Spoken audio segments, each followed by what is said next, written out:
MRK. Panneerselvam எனும் அசைக்க முடியாத சக்தியின் கதையை பற்றி இன்றைய நிகழ்ச்சியில் காண்போம். கடலூர் கிழக்கு மாவட்டத்தில் அரணாகவும், கடலூர் மாவட்ட திராவிட முன்னேற்ற கழகத்தின் முடிசூடிய மன்னனாகவும் இருப்பவர்.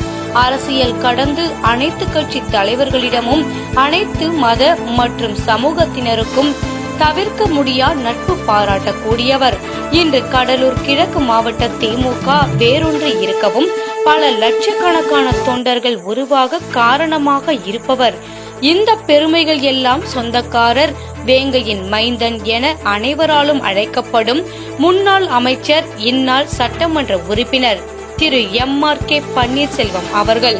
கடலூர் மாவட்டம் காட்டுமன்னார்கோவில் வட்டம் முட்டம் கிராமத்தில் 1957 ஆண்டு ஆகஸ்ட் 25ஆம் தேதி பிறந்தார்.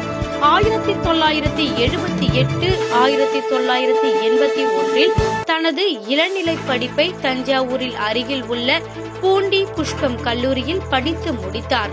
பின்பு 1985ஆம் ஆண்டு டாக்டர் அம்பேத்கர் அரசு சட்ட கல்லூரியில் சட்ட படிப்பை முடித்தார். 1988ஆம் ஆண்டு தனது தந்தை தென்னார்காடு தெற்கு மாவட்ட செயலாளராகவும், தமிழக சட்டப்பேரவை உறுப்பினராகவும், திராவிடர் கழகத்தில் இருந்து பிரிந்து திராவிடர் முன்னேற்ற கழகம் ஆரம்பித்த நாள் முதல் பணியாற்றிய பெருந்தலைவர் திரு கிருஷ்ணமூர்த்தி அவர்களின் மறைவுக்கு பிறகு கடலூர் மாவட்ட செயலாளராக கலைஞரால் தேர்வு செய்யப்பட்டவர். அன்று முதல் இன்று வரை கடலூர் மாவட்டத்தில் அசைக்க முடியாத சக்தியாக திகழ்கிறார். தனது அரசியல் பயணத்தை கிளை கழகத்தில் இருந்து தொடங்கி பின்பு காட்டுமன்னார்கோவில் ஒன்றிய இளைஞரணி அமைப்பாளராக பொறுப்பு வகித்தார். அந்த சமயத்தில் கழக தலைவர் தளபதி அவர்கள் இளைஞரணி செயலாளராக பொறுப்பு வகித்தார். அப்போது இளைஞரணிக்கென்று ஒரு அலுவலகம் வேண்டும் என்று முடிவு செய்து தலைவர் கலைஞரிடம் தளபதி அன்பகத்தை கேட்டார். அப்போது தோமுசாவும் அன்பகம் தங்களுக்கு வேண்டும் என்று கேட்டனர். கலைஞர் அவர்கள் இருவரிடமும் யார் கழகத்திற்கு நிதி அதிகமாக வசூல் செய்து தருகிறார்களோ அவர்களுக்கு அலுவலக கட்டிடம் என்று கூறினார். உடனே தளபதி தனது இளைஞர் அணியினருக்கு நிதி திரட்ட உத்தரவிட்டார். அதில் இளைஞரணி அதிக தொகையை நிதியாக அளித்து அன்பகத்தை இளைஞரணி அலுவலகமாக பெற்றது. அந்த நிதியில் அப்போது தமிழகத்திலே அதிக நிதி தொகையை காட்டுமன்னார்கோவில் ஒன்றிய இளைஞரணி அமைப்பாளராக பொறுப்பு வகித்த எம்.ஆர்.கே. பன்னீர்செல்வம் அவர்கள் ரூபாய் 2 லட்சம் நிதி அளித்து தளபதி மற்றும் தலைவர் கலைஞர் அவர்களின் கவனத்தை ஈர்த்தார். 1996, 2001, 2006 மற்றும் 2016 ஆகிய 4 முறை சட்டமன்ற உறுப்பினராக தேர்ந்தெடுக்கப்பட்டார். 4 முறையும் குறிஞ்சிப்பாடி தொகுதியில் வென்றார். அமைச்சராக 3 இலாக்காக்களில் பதவி வகித்துள்ளார். பிற்படுத்தப்பட்டோர் நலத்துறை அமைச்சர், பத்திரப்பதிவுத்துறை அமைச்சர், மக்கள் நல்வாழ்வுத்துறை அமைச்சர் என தன் பணியை சிறப்பாக ஆற்றியுள்ளார். எம்.ஆர்.கே. பன்னீர்செல்வம் அவர்கள் மக்கள் நல்வாழ்வுத்துறை அமைச்சராக பொறுப்பு வகித்த காலகட்டத்தில் மருத்துவத்துறை பெரும் உச்சத்தை பெற்றது என்று சொல்லலாம். மருத்துவ கல்லூரிகள், மருத்துவமனை கட்டிடங்கள் அமைந்தது ஏராளம். H1N1 வைரஸ் என்ற பன்றி காய்ச்சல் நோயை சமூக பரவலாக மாறாமல் மருத்துவ குழுக்களை அமைத்து தடுத்து நிறுத்தியது அவரது சாதனையே. போலியோ நோயின் தாக்கத்தை குறைத்து பிறக்கும் குழந்தையின் ஆரோக்கியத்தில் மிகுந்த கவனம் செலுத்தி அனைத்து அரசு மருத்துவர்களுக்கும் உத்தரவு பிறப்பித்து சாதித்து காட்டினார்.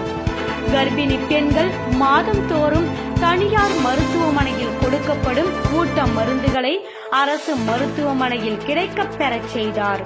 அரசு செவிலியருக்கு தனியார் மருத்துவ செவிலியர்களை போன்ற பல பயிற்சிகளை இலவசமாகவே பெற செய்து அவர்களுக்கான ஊக்கத்தொகையை உயர்த்த வழிவகை செய்தார். 108 ஆம்புலன்ஸ் மத்திய அரசின் பரிந்துரையின் கீழ் துவங்கப்பட்டு தமிழக மாநில அரசு அதை செவ்வனே செய்து முடித்தது. அதை இந்தியாவே வாயடைத்து பார்த்தது. இன்று வரை 108 ஆம்புலன்ஸ் சர்வீஸ் பட்டி தொட்டி முழுவதும் பரவி மக்களுக்கு பயனளிக்கிறது. இதை அற்புதமாக செய்து முடித்தவரும் சுகாதாரத்துறை அமைச்சராக இருந்த MRK பன்னீர்செல்வம் அவர்களை தன் உச்சி முகர்ந்து பாராட்டினார் கலைஞர் அவர்கள். இந்தியாவிலே முதல் முறையாக அறிமுகப்படுத்தப்பட்ட பொதுமக்களுக்கான கலைஞர் காப்பீடு திட்டம் கலைஞர் முதல்வரான சமயத்தில் உருவாக்கப்பட்டது. இதன் மூலம் அறுவை சிகிச்சையில் பயன் அடைந்தவர்கள் 2,70,265 பேர். செலவு செய்யப்பட்ட தொகை சுமார் 702 கோடி. ஏழைகள் கண்ணீரை துடைக்க தன் தலைவர் அறிமுகப்படுத்திய திட்டத்தை மக்களுக்கு கொண்டு சேர்த்தவர் அன்றைய சுகாதாரத்துறை அமைச்சர் MRK பன்னீர்செல்வம் அவர்கள். இன்று வரை யாரேனும் மருத்துவ உதவிக்கு தன்னை தேடி வருபவர்களுக்கு உதவி கரம் நீட்டுபவரும் இவரே. அது மட்டும் இல்லாமல் தன்னை 4 முறை தேர்வு செய்த தன் தொகுதி மக்களுக்கும் தன் மாவட்ட மக்களுக்கும் பல சிறந்த பணிகளை ஆற்றி உள்ளார். உதாரணமாக 2018 கஜா புயல் கடலோர மாவட்டங்களை தன் கோர தாண்டவத்தால் நிலைகுலைய வைத்ததை யாராலும் மறுக்க முடியாது. பல ஆயிரக்கணக்கான மரங்கள் அடியோடு சாய்ந்தன. உயிர் பலிகள்.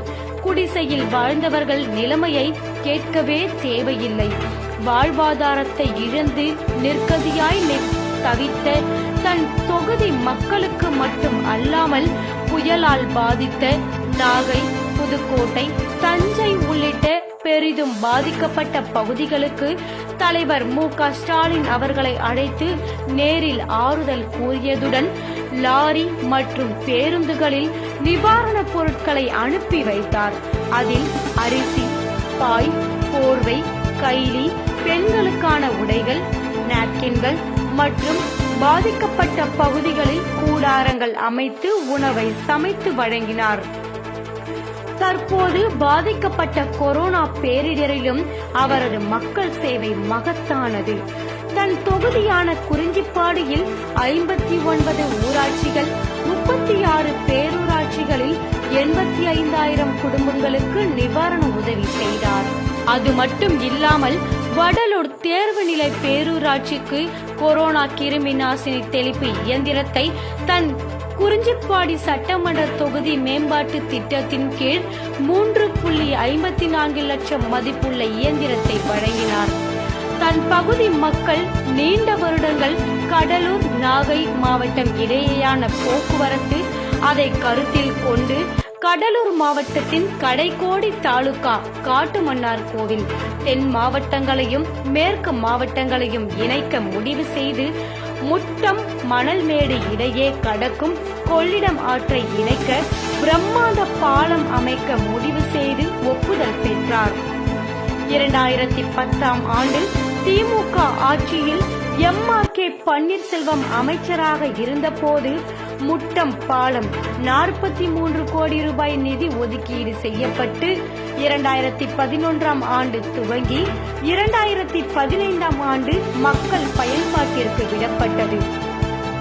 இதனால் மயிலாடுதுறை, தஞ்சை, நாகை மாவட்டங்களுக்கு எளிமையாக செல்ல இந்த பாலம் அமைந்தது. இந்த பாலத்தில் செல்லும் யாராக இருந்தாலும் இதை கட்ட காரணமாக இருந்த MRKP அவர்களை நினைக்காமல் செல்ல முடியாது. MRK பன்னீர்செல்வம் அவர்கள் தேர்தல் பணியில் கை தேர்ந்தவர். அதனாலேயே தளபதி அவர்கள் MRKP அவர்களே தேர்தல் நிலத்தின் முக்கிய ஆலோசகராக களப்பணியாற்ற செய்வார்.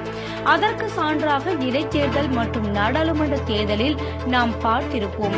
அது மட்டுமல்லாமல் கழக தலைவர் தளபதி உட்பட முக்கிய நிர்வாகிகளுடன் மிக நெருக்கமாக பழகக்கூடியவர். இத்தகைய மக்கள் பணியாற்றும் தலைவரை மக்கள் கொண்டாடுவதில் என்ன தவறு? அனைவரிடமும் எளிமையாக பழகக்கூடியவர். தன் தொகுதி மக்கள் மற்றும் தன் பகுதி மக்கள் அனைவரின் வீடுகளில் நிகழும் நிகழ்ச்சிகளில் கலந்து கொள்ள தவறியது இல்லை. இத்தகைய பெருமையால் தான் தன் மக்களை இன்னமும் தன் வசம் வைத்திருக்கிறார். மக்கள் சேவை. தொகுதி மக்களுக்கான தன் மாவட்டத்திற்கான தலைவர் பேரிடர் உதவி, என அனைத்து புகழ்களுக்கும் சொந்தக்காரரான திரு MRK பன்னீர்செல்வம் அவர்களை பற்றி உங்களிடம் அவர் செய்த சாதனை கதையை பகிர்ந்து கொண்டதில் மோவூர் கிரீன் சிட்டி உண்மையில் பெருமிதம் கொள்கிறது. வாழ்க அவரது நல் உள்ளம், வளர்க அவர்களது மக்கள் சேவை. ஜெய் ஹிந்த்.